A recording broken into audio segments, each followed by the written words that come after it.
I cannot express to you how pumped I am to record this video. I'm pumped because on my desk is a book that I have wanted for a couple of years. It's finally here. I finally made the magic happen, and I'm going to show you in this video along with some other stuff. Stay tuned. Reggie here, and I want to welcome you to another one of my videos. As you can probably tell from the silly grin on my face, I am pumped about this video, and I am pumped because I'm finally able to show you all a book that I have wanted for a couple of years. Longtime subscribers will not be surprised by this book at all, and hopefully those of you that haven't yet subscribed will, and maybe you'll just celebrate along with me the fact that I've been able to secure this book, which I think is a really cool one. And if you are a DC fan, you're definitely going to celebrate. This one here is Batman issue number 171, the first Silver Age appearance of the Riddler. Just an amazing book. Just an amazing book. This one is a 6.5 with off-white to white pages. I did it. I finally was able to score this book, and I am absolutely pumped about it. I have held this book in my hand at least 4 or 5 times over the last few years. None of them as high a grade as this. And I can tell you most of them were also more money than I wanted to pay for the grade at the time. And so for whatever reason, I could never find one that was a good grade or in good shape for a fair price. And I think a lot of that has to do with the low census count overall for this book. But with where things are with the economy and with values of comics right now in the hobby, it was a perfect time. It was a perfect time for me to jump on this book. And this is, this is what I've been talking about in a lot of the videos, that this now could be the time to land some really awesome books. And I can tell you for a fact that this book has always been above fair market value, right? And that's to be expected, but it was so above fair market value that I just could not bring myself to pull the trigger. But I was able to get a really good deal on this book, and I am honestly pleased to have it in the collection. There is generally only one major blemish on this book, and it's down here at the very bottom. There's a couple of spine ticks that might be improved with a press, and then the back cover could definitely benefit from a clean. So we may be able to get this one up to a higher grade if I ever do a CPR. Technically, I've never done a CPR. I never cracked, pressed, and resubmitted a book. I have a lot of books in the collection that I probably could and would probably get a grade bump. I've just never done it, and probably won't for this book anytime soon, but definitely a really cool book to have in the collection. The next book that I'll show you is not one that is as prestigious as the last one I just showed you, but it's a cool book nevertheless. This is Web of Spider-Man issue number 36, the first appearance of Tombstone. And just a cool book. Just a cool book. I remember the day that I actually found this book in the 100K collection.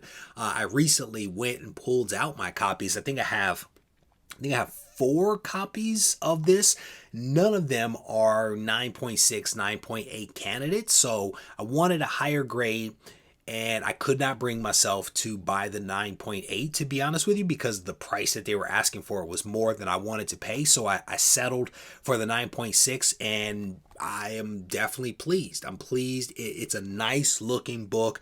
And like I said, I just could not pull the trigger on that 9.8, but definitely a cool book in a 9.6. Couple of spine ticks on there, but it is what it is. This next book is just a cool book. This one takes me right back to my childhood and is part of a special project that I'm working on that I will show you guys as soon as it gets a little bit closer to completion. This is Wetworks issue number 1. This is a 9.8 with white pages CBCS. And Whilce Portacio, man, just amazing stuff from Whilce back in the day. Takes me, again, right back to my childhood.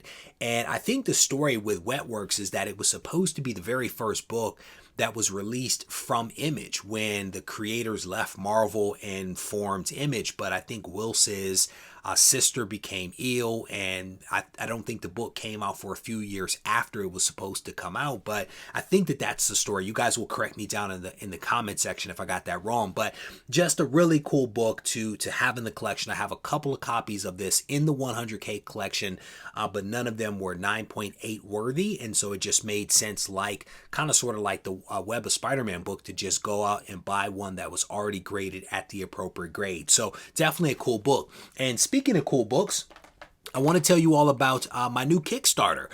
For those that have been following along and not following along, I've been working on a project with Doug Bratton.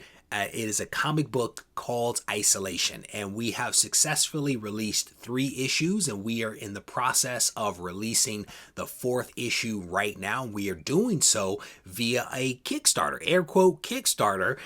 The entire issue has already been drawn. It is in the process of being inked as we speak, so we are getting closer and closer every single day to having a finished product. But the book is fantastic, and I've spoken about this before. I believe that we are in a golden age when it comes to indies. I think indie comic publishers are putting out some great comic book content, and I'd like to include myself in that because I believe that we are putting out a quality book from a material standpoint.